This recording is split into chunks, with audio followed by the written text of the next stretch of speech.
Bonjour à tous.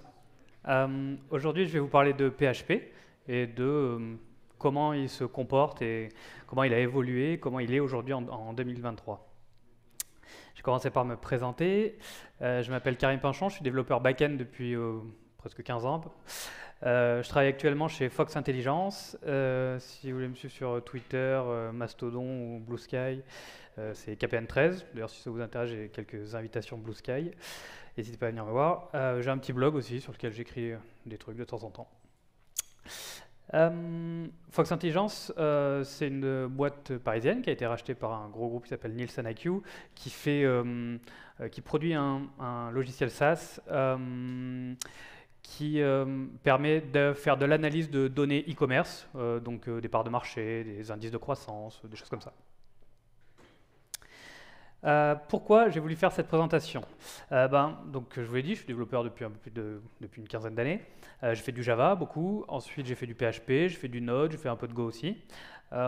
J'ai aimé travailler avec tous ces langages. Globalement, je trouve que pour un développeur, c'est toujours intéressant d'essayer plusieurs langages, même si on n'est jamais expert partout. Ça ouvre pas mal de perspectives et il se trouve que, avec mon expérience, l'expérience que j'ai eue, en tout cas, moi j'adore PHP. C'est probablement mon langage préféré aujourd'hui. Et pour plein de raisons que je vais essayer de vous expliquer. Et alors pourquoi cette présentation aussi? Parce que on va pas se mentir, PHP c'est une machine à troll. Clairement, les développeurs PHP, on n'a pas toujours bonne presse. Le langage, clairement, n'a pas bonne presse. Je vais essayer de vous expliquer pourquoi la plupart des choses qu'on dit quand on critique PHP sont fausses ou obsolètes. Voilà. Je vais commencer par parler du langage en lui-même, avec tout d'abord un bref historique, avec quelques dates importantes. Je vais parler un peu de performance, c'est toujours important quand on parle d'un langage de programmation. Et puis après, je ferai un petit point sur les nouveautés de PHP plus ou moins récentes.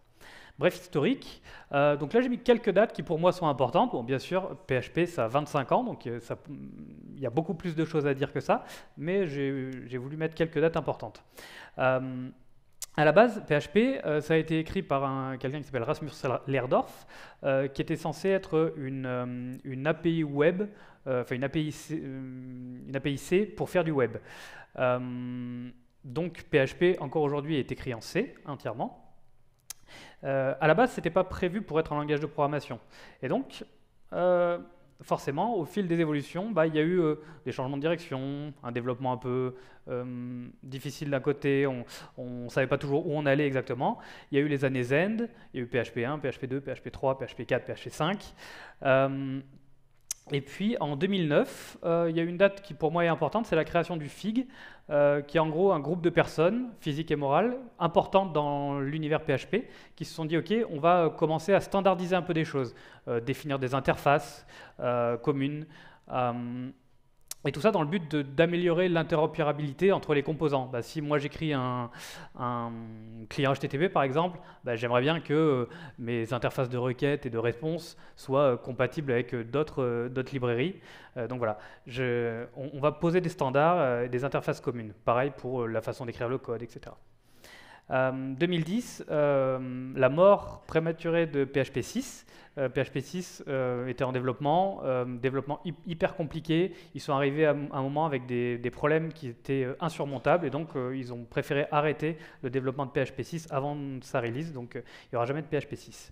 2011, date cruciale pour l'évolution de PHP, l'apparition, la création de composers et packagistes, donc je vais en reparler un petit peu après. Mais pour moi, c'est vraiment la date qui fait que PHP est devenu un truc un peu amusant avec lequel on pouvait faire un peu ce qu'on voulait, à un vrai langage de programmation, industrialisable, etc. 2015, refonte totale de PHP. On va en parler un peu après, donc avec la version de PHP 7, vraiment une release majeure pour PHP, pour ses performances, etc. 2021, création de la fondation PHP, pareil, je vais en parler un petit peu après, mais c'est une étape importante. Et puis aujourd'hui en 2023, dans quelques semaines, 2 semaines je crois, release de PHP 8.3. Alors que reproche-t-on à PHP historiquement? Une tonne de choses. Déjà, son système de typage, typage faible, typage dynamique, il y a beaucoup de développeurs qui n'aiment pas ça évidemment. pas de débugger natif, pas de sécurité dans le langage, peu d'immutabilité. Et quand on est développeur, on aime bien l'immutabilité généralement. Il y a énormément de choses qu'on peut reprocher à PHP. Euh, une grande partie de ces reproches, en vérité, sont obsolètes maintenant. Et donc, on va voir ça un peu après. Et puis, une chose aussi qui est, pour le coup, indéfendable, c'est l'inconsistance de son API. Si vous êtes développeur PHP et que, par exemple, vous voulez travailler sur des tableaux, bah, il y a 50 fonctions différentes pour travailler sur des tableaux, il n'y en a pas une qui va se comporter de la même manière. Est-ce que le tableau sur lequel je vais travailler va être le premier argument de ma fonction ou le dernier? Est-ce que cette fonction, elle va modifier le tableau sur lequel je veux travailler ou elle va créer un nouveau tableau? Enfin, à chaque fois, c'est toujours différent. Et donc, c'est très compliqué, même après, avec un peu d'expérience sur PHP, de savoir exactement comment se comportent les fonctions, toujours obligé d'aller voir dans la doc, etc. Maintenant, on va parler un peu de performance. J'ai repris un graphique que je n'ai pas fait moi-même, qui a été partagé par Rasmus Lerdorf il y a un petit moment déjà, mais qui symbolise la refonte de PHP. On voit, les valeurs ne sont pas forcément très importantes, mais on voit surtout le bump de performance énorme qu'il y a eu à la version 7 en 2015. Donc on a doublé, plus que doublé même, le nombre de requêtes par seconde que PHP est capable d'encaisser. Donc évidemment, il n'y a plus de sauts aussi important depuis, mais avec PHP 7, avec les versions mineures de PHP 7 et maintenant PHP 8, on a toujours des petits bumps de 5-10% qui sont toujours bonnes à prendre. Pareil pour la gestion de la mémoire, point important aussi dans PHP. On voit aussi qu'avec la release de PHP 7, il y a eu un bump énorme sur la gestion de la mémoire. Face aux autres langages, question qui fâche, mais on aime bien savoir ça souvent. Je n'ai pas fait de benchmark et en vérité, c'est pas facile de trouver un vrai benchmark. Alors pourquoi? Déjà, faire un benchmark, c'est vraiment pas simple pour qu'il soit pertinent. Et puis il faut savoir ce qu'on compare. Si j'utilise PHP, c'est clairement pas pour lui faire des calculs intensifs. Ça n'a aucun intérêt de dire ok, Python est plus rapide que PHP pour faire des calculs intensifs. Ouais, on le sait, il n'y a pas besoin de benchmarker ça. Si on veut faire du multithreading, c'est pareil, PHP n'est pas fait pour ça non plus, quoi. Donc est-ce que ça sert vraiment de comparer PHP à Go avec ses Go-routines? Je ne suis pas sûr. Et puis de toute façon, est-ce que les performances du langage de programmation de votre application est vraiment le point crucial que vous voulez optimiser dans vos applications? Si votre application est lente, est-ce que ce n'est pas plutôt un problème, je sais pas, du code, tout simplement, le code n'est pas optimisé, de votre base de données qui n'est pas optimisée, de vos requêtes SQL qui ne sont pas optimisées? Est-ce que vous utilisez du cache là où vous pourriez utiliser du cache? Est-ce qu'on fait des traitements asynchrones lorsqu'on peut le faire? Est-ce qu'on fait des traitements par batch quand on peut le faire? Tout ça, c'est des leviers pour augmenter les performances de votre application bien plus importants que le langage de programmation lui-même. Après, je ne dis pas, il y a des applications très spécifiques qui peuvent avoir besoin de certaines choses plus optimisées que PHP. Maintenant, je vais parler de quelques nouveautés. Alors, nouveautés, attention, depuis PHP 7 en tout cas, qui sont apparues dans le langage et qui, pour moi, font rentrer PHP dans un langage de programmation vraiment digne de ce nom. Et alors, c'est vraiment un choix totalement subjectif et vraiment ce que moi j'ai apprécié. Alors, on va commencer par le typage. Le typage dans PHP, c'est beaucoup développé depuis PHP 7. Donc avec PHP 7.0, on a pu commencer à typer les retours de fonctions et de méthodes avec une valeur scalaire ou objet. On va pouvoir type-inter aussi nos arguments de fonctions et de méthodes avec des scalaires. En PHP, historiquement, on avait ce qu'on appelle les erreurs fatales, un truc assez violent, qui était difficile à gérer en vrai, qui pouvait survenir quand vraiment il y avait un problème très critique, genre il manque un fichier sur le serveur web par exemple. C'était vraiment difficile de gérer ça. Aujourd'hui, les erreurs fatales, elles implémentent la même interface que les exceptions, qui est throwable, et donc après on peut du coup les catcher et puis essayer de gérer ça comme on peut. Attention quand même. Les types nullable, si vous mettez un point d'interrogation devant vos types ou vos type int, et ben ça va permettre de dire que le type peut être soit de type string, en l'occurrence ici, soit nul. Avec PHP 7.2, on va pouvoir type inter avec le nom de nos objets, de nos classes. Donc on voit toujours plus de types.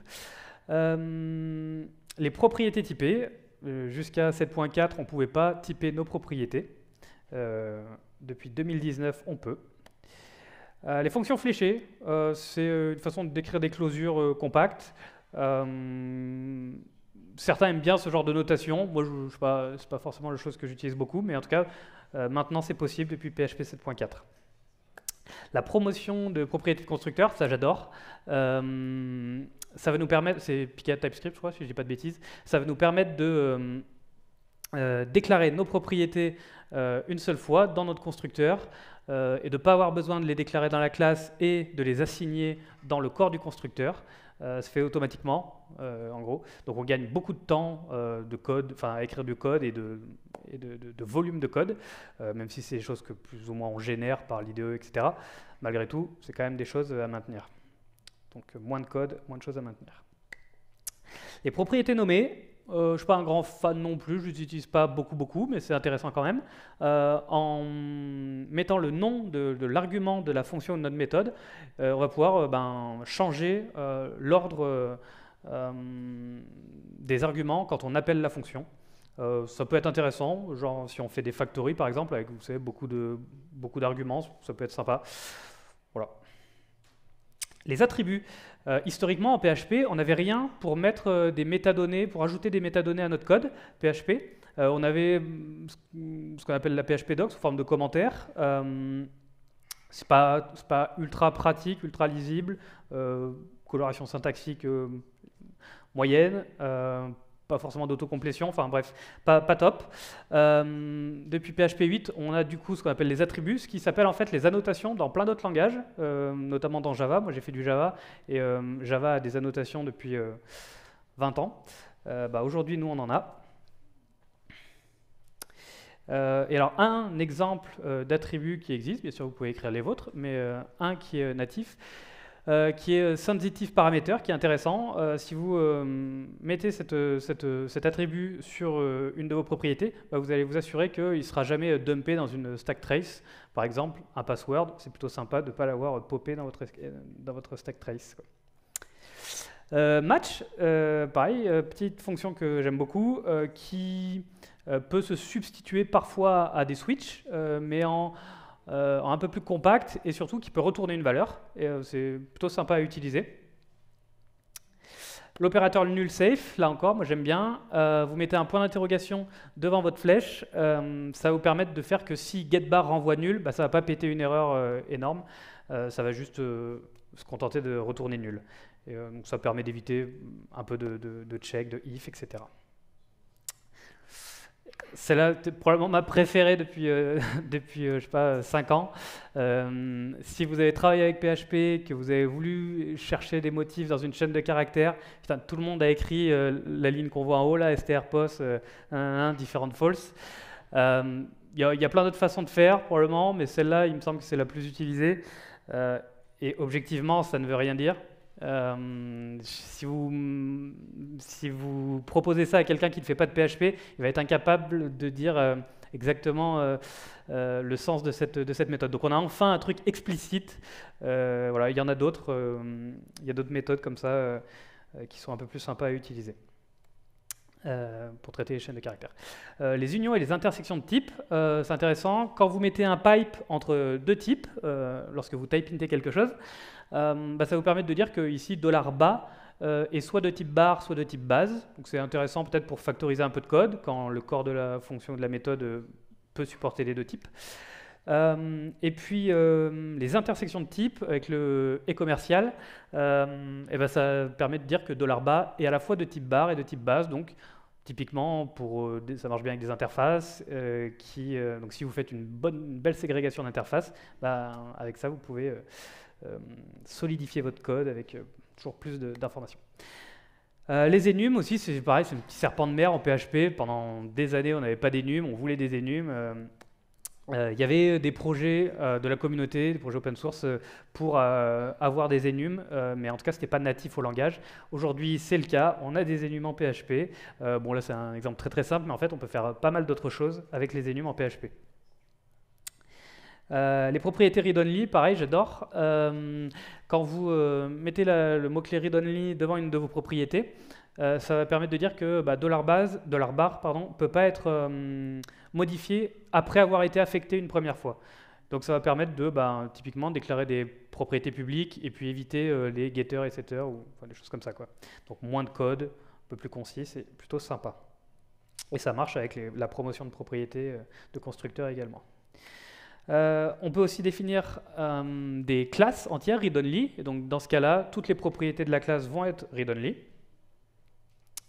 Les callables de première classe, historiquement, on pouvait prendre des références sur des fonctions ou des méthodes en PHP, mais avec une notation vraiment pas très développeur-friendly, à base de tableaux, etc. Aujourd'hui, on peut faire ça de façon très simple, comme ça. Donc voilà, c'est pareil, ça va toujours dans le bon sens, à mon avis, au niveau API de PHP. Et puis, dans la version 8.3 qui va arriver, il y a des trucs un peu intéressants. L'amélioration des classes read-only, parce qu'il y avait plus ou moins un problème quand on voulait cloner des objets read-only. On ne pouvait pas modifier les informations au moment du clonage. Là, on pourra. JSON validate, pareil, ça c'est vachement intéressant. Historiquement, en PHP, quand on veut vérifier si une chaîne de caractères est du JSON, valide en tout cas, on doit le décoder et ensuite vérifier s'il y a eu des erreurs au décodage. C'est pas terrible. Aujourd'hui, JSON Validate va nous permettre de faire ça sans avoir besoin de décoder la chaîne des caractères et beaucoup plus rapidement. On va pouvoir aussi typer des constantes. Bon, il y a encore pas mal d'autres choses. Alors, ce qui manque en PHP dans le langage, ou en tout cas ce qui revient souvent, c'est les génériques en PHP. Alors, il n'y aura jamais de générique en PHP, ou en tout cas pas dans les mois, années qui viennent. Mais en fait, c'est un faux problème parce qu'on peut très bien utiliser des génériques en PHP grâce notamment à son écosystème avec des annotations, des outils tels que PHP Stan, même votre IDE, là, PHP Storm ou VS Code est capable aussi de vous émuler le fonctionnement des génériques et donc c'est tout à fait possible. Des objets scalaires, ce serait sympa sur une chaîne de caractères de pouvoir appeler des méthodes. Aujourd'hui, on ne peut pas. Et puis, l'inconsistance de l'API, voilà, toujours essayer de nettoyer les inconsistances et progresser dans ce sens-là. Alors moi, je suis persuadé que même si vous avez un super langage, si l'écosystème est soit inexistant, soit claqué au sol, votre langage il ne sera pas adopté. Vraiment, l'écosystème, c'est primordial pour l'adoption du langage. Et donc, on va voir que l'écosystème PHP, pour le coup, c'est plutôt une force. Et j'ai voulu cloisonner ça, enfin faire des groupes pour le tooling notamment sur 4 grands thèmes. Donc on va voir. D'abord la construction d'une application. Alors je vous ai dit que avant Composer, il n'y avait rien. Composer, c'est le gestionnaire de dépendance de PHP, qui est un super gestionnaire de dépendance. Avant, on était obligé de prendre nos dépendances et de les copier, coller dans nos vendors, etc. Pareil en production, c'était pas terrible, on va pas se mentir. Donc aujourd'hui, on a Composer. Pour avoir essayé pas mal d'autres choses dans pas mal d'autres gestionnaires de paquets dans d'autres langages, franchement, avec Composer, on peut vraiment s'estimer heureux. Là aujourd'hui, on est en version 2. Les perfs sont très très acceptables. Pour moi, il n'a rien à envier à NPM, Maven, Pip ou j'en sais rien. Vraiment, c'est très très bon. Ensuite, on a les frameworks. Évidemment, on n'écrit pas toujours du code nu, vanille. On utilise souvent des frameworks. En France, on est très Symfony, forcément, puisque c'est un projet français. Mais en fait, dans le monde, Laravel est clairement beaucoup plus utilisé. Et puis, WordPress, pareil, on pense qu'on en veut, mais WordPress, c'est écrit en PHP et ça propulse, je sais pas, plus de la moitié de l'Internet mondial. Donc, voilà, et c'est en PHP. Alors entre Symfony et Laravel, il y a une espèce de compétition, coopération. En vérité, c'est deux positionnements un petit peu différents et c'est plutôt profitable à l'écosystème PHP, à mon avis, d'avoir deux frameworks comme ça qui se tirent vers le haut l'un et l'autre. Alors déjà, concernant le positionnement, dans les grandes lignes, on dit souvent que Symfony c'est un peu plus élitiste, c'est pour les projets un peu plus sérieux, ça va vous permettre d'écrire du code plus maintenable, etc. Mais plus difficile à utiliser. Et on dit que Laravel, bah, c'est un peu du quick and dirty, c'est un peu du développement rapide, beaucoup de magie, c'est vrai qu'il y en a un peu. Euh, et en vérité, je sais pas, c'est bon. Il y a un fond de vérité, je suis d'accord, mais moi je suis persuadé qu'un bon développeur fera du bon travail avec l'un ou l'autre, et qu'un mauvais développeur fera une mauvaise application avec l'un ou l'autre. Donc c'est pas un débat si intéressant que ça en réalité. Par contre, ce qui est intéressant, c'est que autant Laravel, c'est uniquement un framework full stack. Vous prenez Laravel, c'est votre application. Il y a tout un écosystème hyper bien marketé autour de Laravel. Ça, par contre, les Américains, ils sont vraiment forts là-dessus. On va pas se mentir. Symfony, en revanche, lui, on peut avoir le framework full stack aussi, facilement. Mais par contre, c'est plutôt conçu comme un système de composants réutilisables. Donc Laravel lui-même repose sur une dizaine ou une quinzaine de composants Symfony. Si on enlève Symfony, il n'y a plus de Laravel. Si vous avez une application qui n'est pas du tout du Symfony et que vous avez besoin d'un client HTTP, bah, vous pouvez prendre le Symfony HTTP client. Si vous avez besoin d'injection de dépendance, bah, vous pouvez prendre Symfony Dependency Injection, etc., etc. Dernier mot, je trouve qu'on a quand même la chance dans l'univers PHP d'avoir vraiment deux core teams très dynamiques et innovantes, vraiment. Quand il y en a un qui sort quelque chose, bah, l'autre regarde un peu et s'en inspire en tout cas, mais pas d'une façon à mon avis négative. C'est vraiment des choses qui sont gagnant-gagnant pour la plupart, donc je trouve ça vraiment une chance pour notre écosystème, vraiment. Un élément différenciant qu'il n'y a pas, à ma connaissance en tout cas, dans d'autres langages, c'est API Platform, qui est un framework qui se base sur Symfony, écrit enfin, initié en tout cas par quelqu'un de la core team de Symfony, qui est un framework pour, comme son nom l'indique, générer des API en mode API first, c'est-à-dire vous commencez par designer votre API et ensuite vous allez pouvoir créer des clients qui vont venir consommer cette API comme vous voulez. Si vous avez besoin de faire une application mobile, bah, vous allez pouvoir générer facilement un client en React Native qui va venir consommer votre API. Si vous voulez une SPA, bah, vous allez pouvoir générer facilement un client en React, en Vue. Si vous voulez je sais pas, il y a quoi d'autre? Il y a du Nest, du Nuxt. Enfin bref, vous pouvez faire beaucoup de choses. L'intérêt d'API Platform, ce qui fait sa puissance, à mon sens, c'est son interopérabilité et sa gestion du web sémantique. Avec un framework comme ça, vous avez presque automatiquement, presque limite sans travailler, la gestion des formats JSON, évidemment, XML, mais aussi des trucs un peu plus web sémantique, comme JSON LD, Hydra, HAL, tout un tas de choses qui vont rendre votre API vraiment réutilisable et interopérable. Et ça, il n'y a pas d'équivalent à ma connaissance dans notre langage. Avec PHP, on peut faire de l'asynchrone. Ce n'est pas le premier langage vers lequel on se tournerait, évidemment, mais c'est possible. Alors, bon, historiquement, on avait les générateurs. Je ne vais pas passer trop de temps dessus parce que c'était un peu pénible à utiliser. Je ne suis pas sûr que beaucoup de gens vraiment utilisaient les générateurs dans des projets. Aujourd'hui, on a un truc qui s'appelle les fibers, qui sont un petit peu plus souples. Mais pareil, je ne suis pas convaincu que ce soit beaucoup utilisé. Et puis, on a des frameworks, des choses un peu plus importantes comme Swall, qui permet d'avoir un projet vraiment orienté asynchrone. En PHP, on peut faire du serverless. On a un projet qui s'appelle Bref, par exemple, qui permet de faire du serverless très facilement, créé par un Français en plus. Donc voilà, le tooling est relativement complet. Plus récemment, on a la création de quelque chose qui s'appelle FrankenPHP, qui est un serveur d'application PHP. Parce que vous savez que quand on déploie du PHP, c'est à la fois très simple et à la fois un peu chiant. PHP, la façon la plus, je pense, répandue de faire tourner du PHP, c'est on a un serveur web, on a un PHP FPM qui communique entre les deux, puis on a notre code PHP. C'est pas toujours si facile à dockeriser, etc. Et on a le créateur d'API Platform qui a voulu faire un serveur d'application, donc un binaire unique qui va pouvoir être copié, collé, avec votre code dedans, et ça juste fonctionne. Pas besoin de connexion PHP, FPM, Nginx, etc.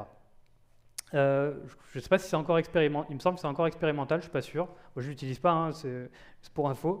Mais en tout cas, c'est un projet à surveiller. Et c'est pour montrer aussi l'innovation qu'il y a dans l'écosystème PHP. Euh, Pareil, un peu dans la même veine, en tout cas d'innovation, un projet relativement récent qui s'appelle Native PHP qui va vous permettre de faire des applications de bureau en PHP. Alors c'est plutôt marrant. Ça repose sur Electron. Et voilà, donc c'est plutôt intéressant de voir cette innovation toujours dans PHP qui fait de plus en plus de choses. Et puis, moi, si j'aime PHP, c'est aussi pour sa capacité à faire des petites choses, à faire du vanilla PHP. Typiquement, si j'ai une micro-page web à faire, bah, je peux très bien la faire en PHP, très facilement, sans framework, sans rien. Et ça, c'est très cool. Si j'ai besoin de faire une CLI pour moi, ou pour avoir un peu de tooling dans mon équipe, bah, on peut la faire en PHP. C'est pas forcément le plus optimisé, mais si vous savez faire du PHP, il n'y a rien qui vous empêche de faire ça en PHP.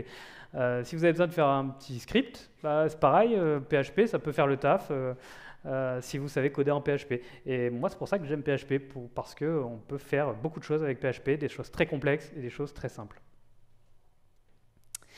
Alors, développer une application avec PHP, quels outils on a? Bah, on a surtout PHP Storm de JetBrains et VS Code. Moi, je suis plutôt team PHP Storm, qui est un très bon IDE. Voilà. Clairement, PHP Storm est beaucoup plus utilisé, selon la source JetBrains, qui est donc le créateur de PHP Storm. Mais j'ai tendance à les croire. En tout cas, selon au doigt mouillé comme ça, selon mon expérience, voilà. Débugger du PHP, le meilleur et le pire au monde. On a tous forcément un jour écrit un echo coucou ou quelque chose comme ça dans notre script PHP, recharger la page et regarder si ça s'affiche, ou sa version a évolué, le die and dump, enfin dump and die. Et ça marche très bien. Enfin, moi, j'ai 15 ans d'expérience et j'écris encore des fois des echo coucou dans mon code. Ça me prend une seconde, je teste, je vois si ça marche ou pas. Voilà, c'est juste, ça fonctionne, c'est facile. Moi, ça me va très bien. Après, le problème, c'est quand on en est à écrire partout, vous savez, dans un bon gros legacy, une méthode de 1000 lignes, vous mettez des echo coucou avec des if partout, une complexité de dingue. Vous mettez des echo coucou partout pour regarder où ça passe. Là, clairement, ça commence à être compliqué. Et donc, bah, on a Xdebug, qui est une extension PHP qui est créée par Derek Rettens, tout seul, depuis, je sais pas, 20 ans peut-être, enfin, je dis une bêtise, j'ai pas regardé, mais depuis très longtemps en tout cas, et qui va vous permettre de faire du débugage pas à pas, comme vous le feriez avec un serveur d'application Java, voilà, ou Go, ou n'importe quoi. C'est pas toujours facile à mettre en place, Xdebug, encore qu'avec la version 3, c'est quand même beaucoup plus simple qu'avant, je trouve. Mais une fois que vous avez fait l'effort de mettre en place votre Xdebug et que vous arrivez à le faire tourner quand vous voulez, quand vous en avez besoin, ça sauve des vies, vraiment. C'est vraiment ultra efficace, beaucoup plus que d'écrire des 10 echo coucou dans votre code. Et puis, dernier petit tooling, en tout cas pour phase de développement, voire après en vrai, le profiling. Je me suis trompé, ça aurait été profiler du PHP, bref. Donc il y a un outil qui s'appelle Blackfire.io qui peut profiler d'autres choses que du PHP, mais en tout cas qui vient de l'écosystème PHP, qui vient de Symfony en vrai, qui va vous permettre d'avoir une stack trace d'un appel dans votre application. Et donc c'est intéressant parce que ça va vous montrer combien de temps vous passez dans chaque méthode de votre application sur une requête. Et donc et le pourcentage de temps. Donc ça va vous aider à savoir quoi optimiser dans votre code. Typiquement, passer une journée à optimiser quelque chose qui prend 2% du temps de votre requête, pas très intéressant. Chercher à optimiser une méthode qui prend 80% du temps de la requête, très intéressant. Et ça, sans un outil comme ça, c'est pas toujours facile à détecter. Il faut que j'accélère un peu. Tester une application, pareil, l'univers de PHP, l'écosystème de PHP est vraiment très fourni de ce côté-là. On peut faire beaucoup de choses. On a forcément PHP Unit, qui est historiquement le framework de test de PHP, qui marche très bien. On a Pest aussi, qui vient plus ou moins de la core team de Laravel, qui est une surcouche à PHP Unit, avec une syntaxe un peu différente, plus développeur friendly, a priori. On a PHP Spec, qui marche très bien quand vous faites du DDD, par exemple. On a Biat, qui est donc le Cucumber de PHP, qui va vous permettre d'écrire des tests en Gherkin, écrits potentiellement par des gens du produit, même si j'ai jamais vu quelqu'un du produit écrire un de mes tests Biat, mais en tout cas c'est la promesse. Voilà, on a ça qui fonctionne très très bien.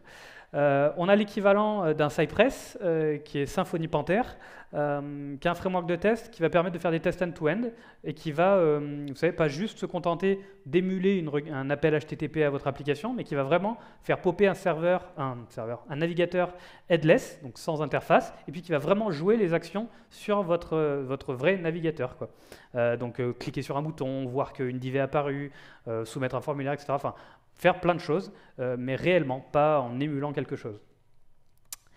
Et puis, on a Infection PHP, qui est le framework de test de mutation. Les tests de mutation, c'est vraiment très, très important. Ça va vous permettre de améliorer la pertinence de vos tests. Alors rapidement, en gros, vous avez plein de tests PHP Unit, vous avez un coverage de 100%, vous êtes content, votre application est complètement testée. Bah, pas forcément. Ça veut juste dire que vos tests sont passés sur toutes les lignes de votre code. Pour être sûr que vos tests testent bien les règles métiers qui sont dans votre code, ben, Infection PHP va modifier votre code et voir que vos tests pètent. Si vos tests ne pètent pas, ça veut dire que la règle que Infection a modifiée n'est pas testée. Donc typiquement, il va inverser une condition, enlever un élément d'un tableau, faire des choses comme ça, et voir que normalement, il doit y avoir des tests qui pètent. Ensuite, assurer la qualité d'une application. Pareil, il y a beaucoup de tooling. J'en ai mis quelques-uns. PHP Stan, qui pour moi est un must-have, c'est un analyseur statique de code qui va vous permettre de détecter des erreurs avant que ça arrive au runtime, et ça c'est plutôt cool. Ça va vous dire des choses qu'un compilateur dans d'autres langages pourrait vous dire, comme vous utilisez une variable qui n'existe pas, vous appelez une méthode qui n'existe pas sur un objet, etc. Ça va vous le dire avant le runtime, c'est très cool. Et ça peut faire plein d'autres choses. PHP Insight, qui est un outil un peu sympa pour noter la qualité de votre code. Vous savez, tout ce qui est objet calisthenics, là, les classes pas trop longues, pas trop de méthodes, pas trop de lignes dans chaque méthode, complexité cyclomatique trop importante, etc. Enfin bref, ça va vous donner plein d'informations là-dessus, c'est plutôt rigolo. PHP CS Fixer, qui est un outil qui va permettre d'harmoniser le style de votre code au sein de votre équipe. Donc vous mettez des règles en place et après tout le monde les applique. Pas besoin de débattre 10 ans si on utilise des simples cotes ou des doubles cotes. Rector PHP, un outil ultra intéressant qui vous permet de faire des migrations de versions de Symfony, de versions de PHP, de versions de Doctrine, enfin plein de trucs comme ça, de faire des règles customisées aussi pour vous.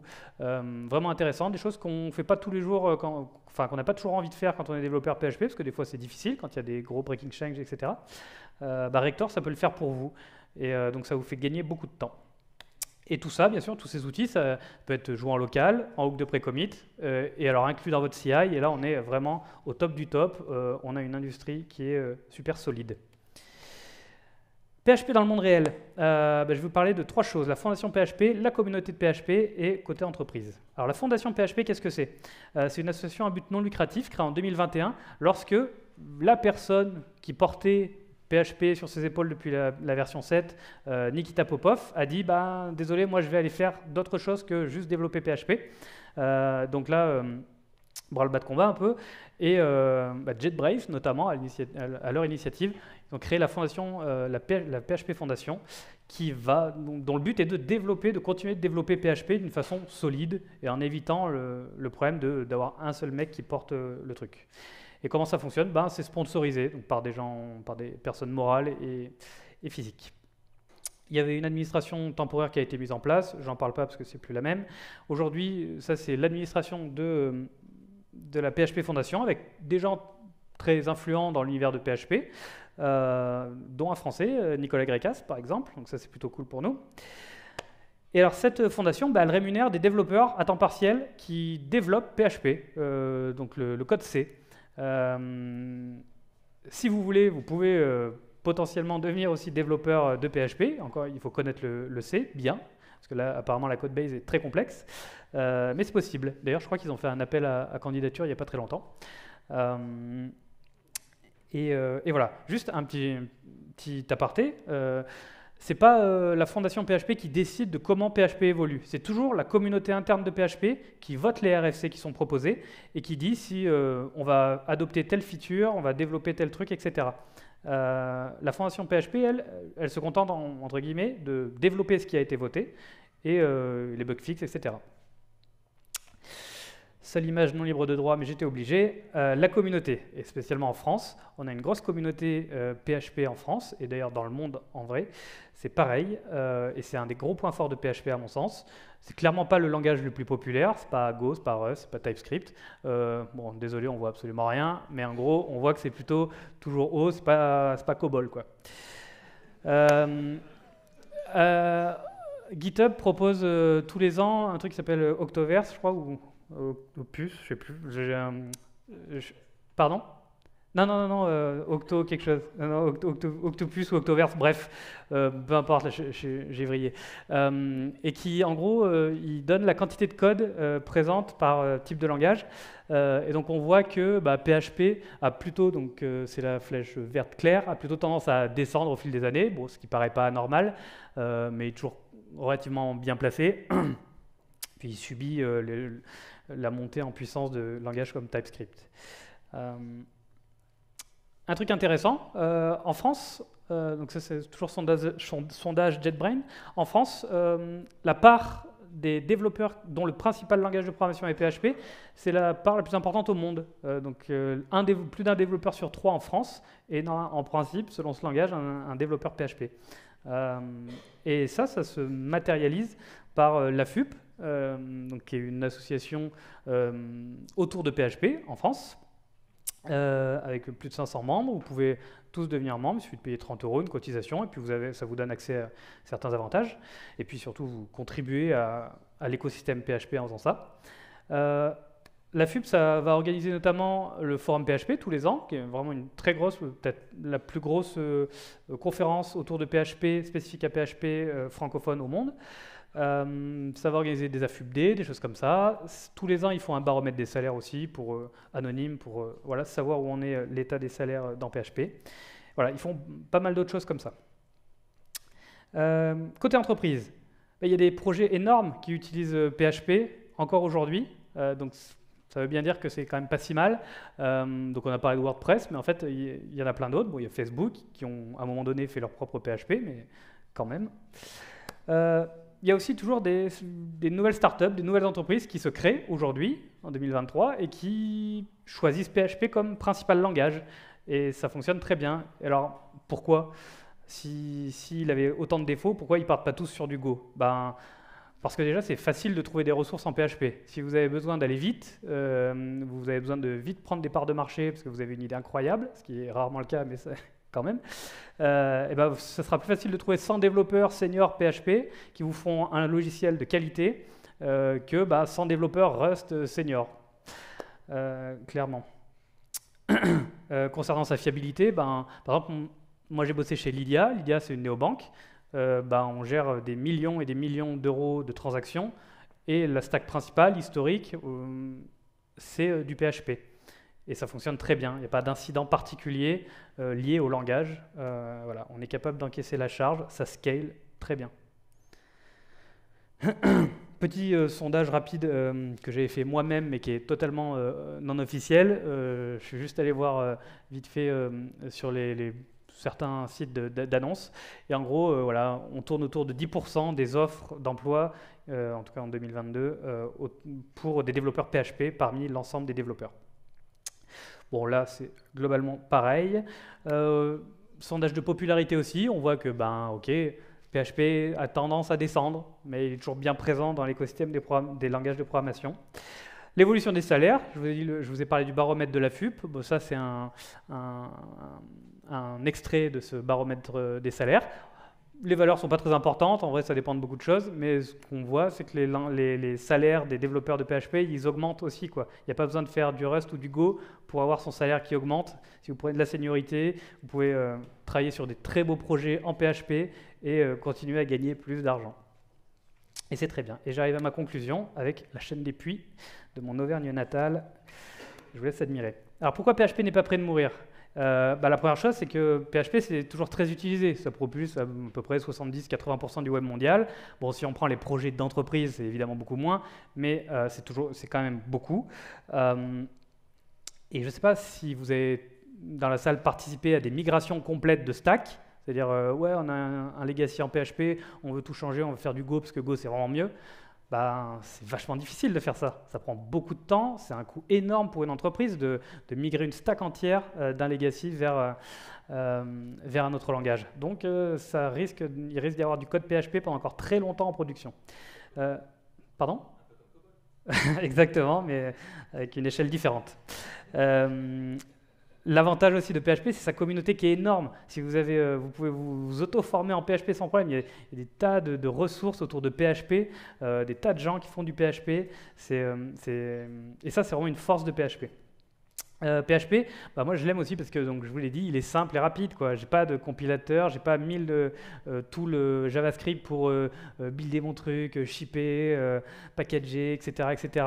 J'ai juste du code PHP, je fais F5, c'est ça mon compilateur, quoi, et ça me dit si c'est bon ou si c'est pas bon, quoi. PHP, j'espère vous la montrer, c'est très outillé, il y a un écosystème énorme et très fiable, très mature et toujours innovant, donc ça c'est cool.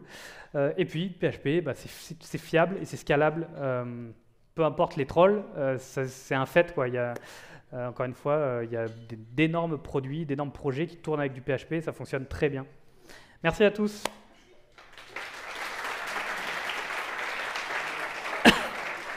Et je pense qu'on n'a pas le temps du coup, parce que j'ai 1 minute de retard, mais si vous voulez me poser des questions, il n'y a pas de souci après. Pareil, si vous voulez des invitations en Blue Sky, n'hésitez pas.